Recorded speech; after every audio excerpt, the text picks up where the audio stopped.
সংবিধানে পঞ্চদশ সংশোধনী কেন অবৈধ নয় তা জানতে চেয়ে রুল জারি করেছে হাইকোর্ট। এক রিটের প্রাথমিক শুনানি নিয়ে বিচারপতি নাইমা হায়দার ও বিচারপতি শশাঙ্ক শেখর সরকারের সমন্বয়ে গঠিত হাইকোর্ট বেঞ্চ এ রুল দেন। সংবিধানে পঞ্চদশ সংশোধনী পাশ হয় 2011 সালের 30 জুন এবং রাষ্ট্রপতির অনুমোদন হয় 2011 সালের 3রা জুলাই।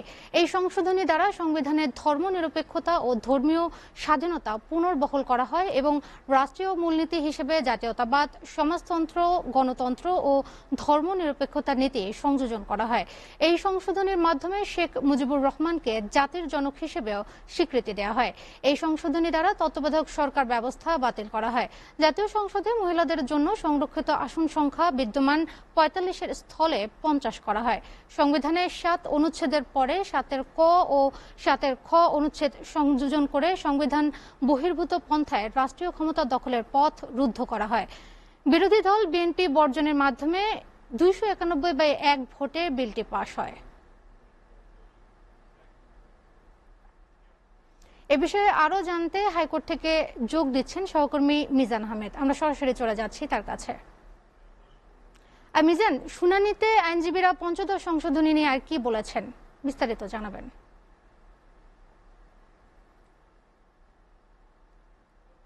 গুরুত্বপূর্ণ যে ধারাটির কথা এখানে আইনজীবীরা আলোচনা করেছেন, বিশেষ করে বাদী পক্ষের আইনজীবীরা এবং সুজন সম্পাদক বদিউল আলম মজুমদার তিনি নিজেও বলেছেন যেন সেটি হচ্ছে যে এই পঞ্চদশ সংশোধনীর 7-এর যে ক ধারা, সেই ক ধারায় যে জিনিসটি বলা রয়েছে সেটি হচ্ছে যে পরবর্তীতে কোনো সংসদ এইটিকে আর বাতিল করতে পারবে না।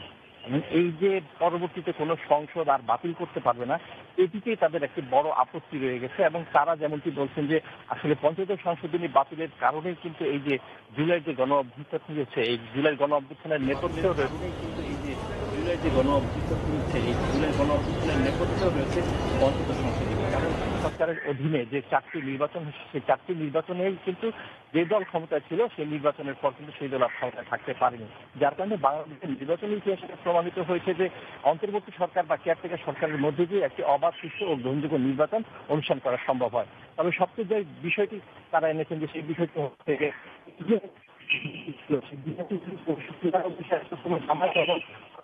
আওয়ামী লীগ তারা এই তত্ত্বাবধায়ক সরকার ব্যবস্থা প্রস্তাবিত করার পর কিন্তু এই বিধানটি নিয়ে সংসদে আলোচনা হয় এবং 96 সালে 3 মাসের মেয়াদে কিন্তু কেয়ারটেকার সরকার ব্যবস্থাকে প্রবর্তন করা হয় এবং পরবর্তীতে নবম জাতীয় সংসদে কিন্তু এটি বাতিল করা হয় এবং এটি বাতিল করার ফলে যে জিনিসটি দাঁড়ায় যে পরবর্তীতে আর কখনোই এই যেই সরকার ক্ষমতায় রয়েছে সেই সরকারের আর পরবর্তীতে আর কিন্তু তাকে সরানো সম্ভব হয়নি।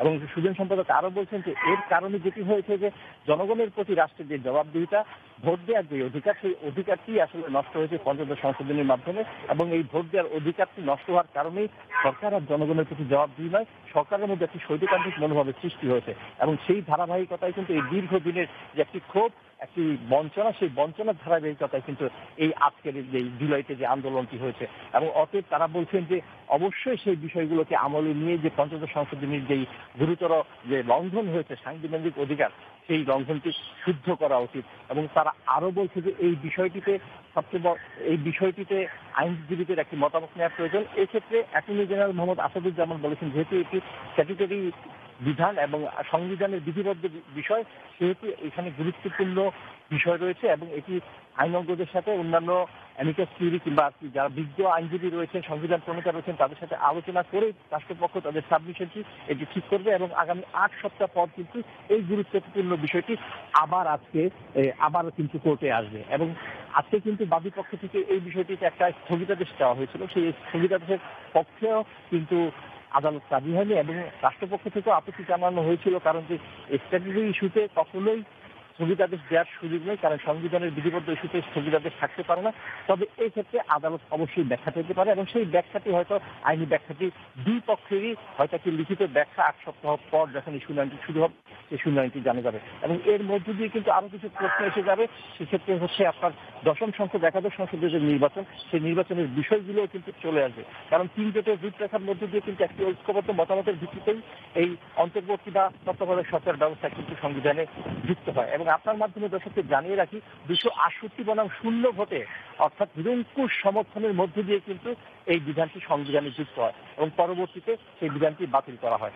এই ছিল আজকে এনাদের যুক্তি এবং পাল্টা যুক্তির সবশেষ পরিস্থিতি। ফিরে যাচ্ছি স্টুডিওতে আপনার কাছে।